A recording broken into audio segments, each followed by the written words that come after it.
Bonjour, comme promis, ce tutoriel sur les couches alpha, la gestion des couches alpha, de telle sorte à pouvoir intégrer une modélisation dans un environnement. Donc là, ce que je vous montre ici à l'écran, c'est notre fameuse horloge atomique. Si vous n'avez pas vu cette modélisation, je vous invite à aller jeter un œil sur ma chaîne YouTube pour voir comment modéliser cette horloge. Donc ici, ce que nous allons faire, c'est que nous allons intégrer l'horloge sur ce mur. On constate que nous avons une lumière qui arrive plutôt de la droite. Et donc, nous allons nous arranger pour que ce soit conforme à cet environnement. Et nous verrons également comment créer une légère ombre pour que l'objet s'intègre un peu mieux sur cette image. Donc, je vais refermer ça. Je vais retourner sur SolidWorks. Alors dans SolidWorks, ce que j'ai fait, c'est que j'ai rajouté une lumière de spot pour avoir une lumière qui arrive vraiment de la droite. Et donc ça, c'est une première chose.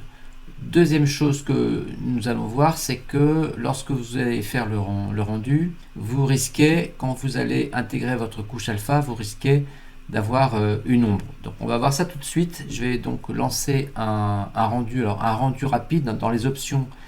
J'ai choisi, vous voyez, qualité du rendu final, j'ai choisi haute plutôt que ni optimale ni maximale pour que ça soit plus rapide. Donc on va valider ça, on va faire un rendu et je vous retrouve à la fin de ce calcul. Voilà, donc nous arrivons à la fin du calcul et on observe qu'effectivement nous avons ici une ombre. Alors elle pourrait être d'ailleurs plus évidente que ça, mais c'est parce que la façon dont j'ai procédé, on ne voit que un petit bout de cette ombre. En tout cas, on voit quand même une ombre.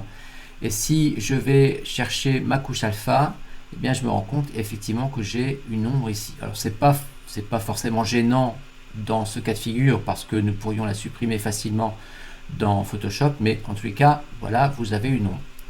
Donc, ce que l'on peut faire, c'est aller tout simplement supprimer cette ombre. Donc, je vais quitter ce mode de rendu. Et nous allons double-cliquer sur l'arrière-plan et je vais décocher ombre du sol. Je vais valider ça. Je vais ensuite modifier les options pour basculer sur maximal. Voilà. Je suis dans les... Alors j'ai choisi un format, contrairement à mes habitudes, j'ai choisi ici un format carré. D'accord ? Et je vais donc lancer ce rendu final. Même chose, hein, je vous retrouve à la fin de ce calcul, puisque là, ça va être plus long, vu la qualité de rendu que j'ai demandé. Voilà, donc le calcul est terminé. Je vais enregistrer cette image. Donc je vais appeler ça horloge. Je vais appeler comme ça, horloge pour le mur. Je vais donc me placer ça dans les gratuits, couche alpha, dans rendu, moi c'est ça. Donc je vais faire enregistrer. Et puis je vais donc aller ici, là-haut, dans l'onglet sortie, et je vais choisir donc la couche alpha. Cette couche alpha, je vais également l'enregistrer. Je vais faire enregistrer. Donc je vais appeler ça couche alpha. Et bien sûr, horloge mur, parce qu'il ne faut pas se tromper. À mesure où j'ai deux fichiers, hein, donc c'est bien la couche alpha de ce fichier-là. Alors mur, voilà. Je fais enregistrer. Et ensuite, eh bien, on va basculer dans Photoshop. Donc je vous retrouve parce que je vais changer de session. Là, je suis sur ma session Windows. Et je vais basculer sur ma session Mac pour accéder donc à Photoshop. À tout de suite. Donc, me voici arrivé sur l'interface de Photoshop. Ce que nous allons faire, c'est que nous allons importer la couche alpha. Bon, là, j'ai ouvert le fichier de rendu qui s'appelait donc horloge pour le mur. Et nous allons tout de suite aller importer et incorporer le fichier donc couche alpha. Voilà, donc il est en place.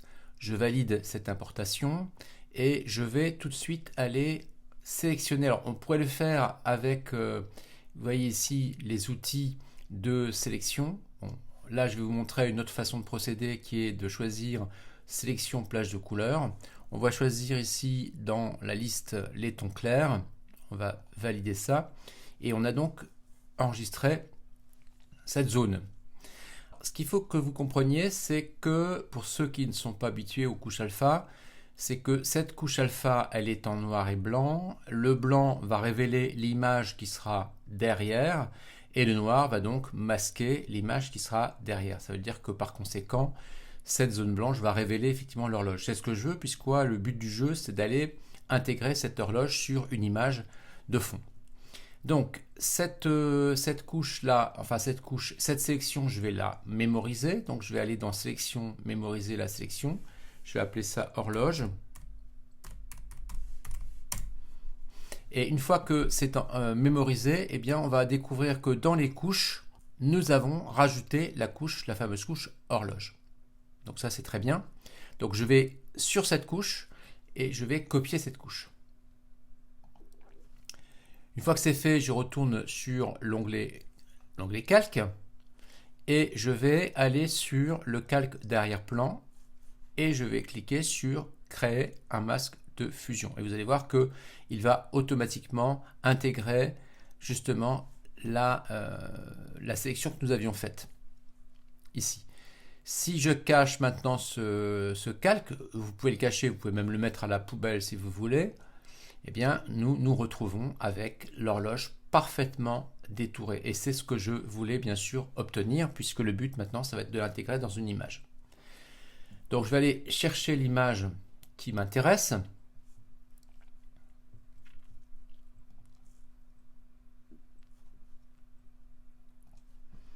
Donc voilà, c'est cette image-là qui m'intéresse. Je vais retourner sur l'onglet horloge. Je vais choisir donc je vais choisir cet outil pour déplacer cette image. Donc je vais faire un clic gauche maintenu. Je vais aller sur l'onglet mur et chaise et je vais retourner à l'intérieur et je vais relâcher ceci. Pour l'instant, je vais un petit peu la déplacer. Donc voilà l'objet. Ce que nous allons faire pour pouvoir intégrer cette image de façon un peu plus clean, c'est de créer une ombre. Donc si on observe les ombres, on voit que les ombres, elles sont finalement légèrement comme ça vers le bas, hein, d'accord, elles sont inclinées comme ça. Donc c'est ce que nous allons faire. Et pour y arriver, eh bien, nous allons aller faire un clic sur la couche, sur le masque de fusion, un clic avec la touche commande. Donc vous avez le petit icône qui change là, on va faire un clic là-dessus, on va récupérer effectivement cette sélection. Donc une fois qu'on a récupéré cette sélection, on va créer un nouveau calque et on va coller tout simplement cette sélection qui actuellement donc se retrouve en blanc. Ça c'est pas trop gênant. Je vais refaire un commande-clic là-dessus pour récupérer ma sélection. Je vais aller appliquer dans sélection, modifier un contour progressif de entre 5 et 8. Bon là on est sur 8 pixels, ça me paraît pas mal, on va mettre un peu plus, on va mettre 10 pixels. Voilà. Et je vais aller vérifier ce que j'ai comme couleur en avant et en arrière-plan. En avant-plan j'ai du noir, c'est ce qui me convient, donc je vais faire édition remplir. Je vais remplir avec la couleur de premier plan.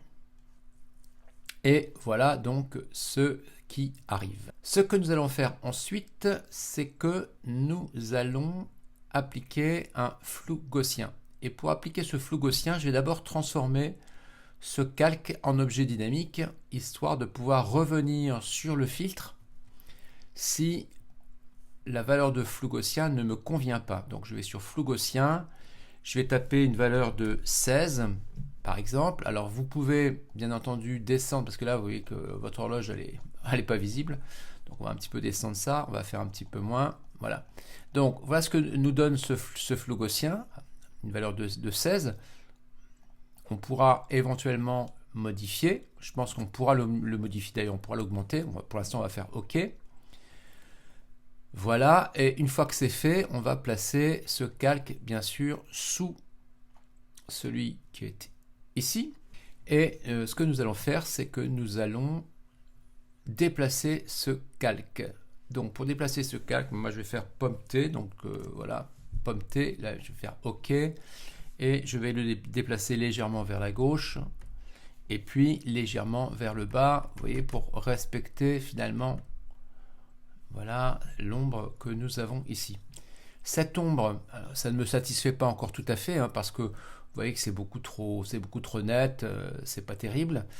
Je vais modifier ça dans tout simplement le choix du mode de fusion.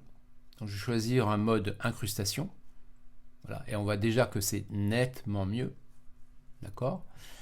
Et puis on va éventuellement revenir. Donc ici je vais faire un double clic et on va revenir. Ah pardon.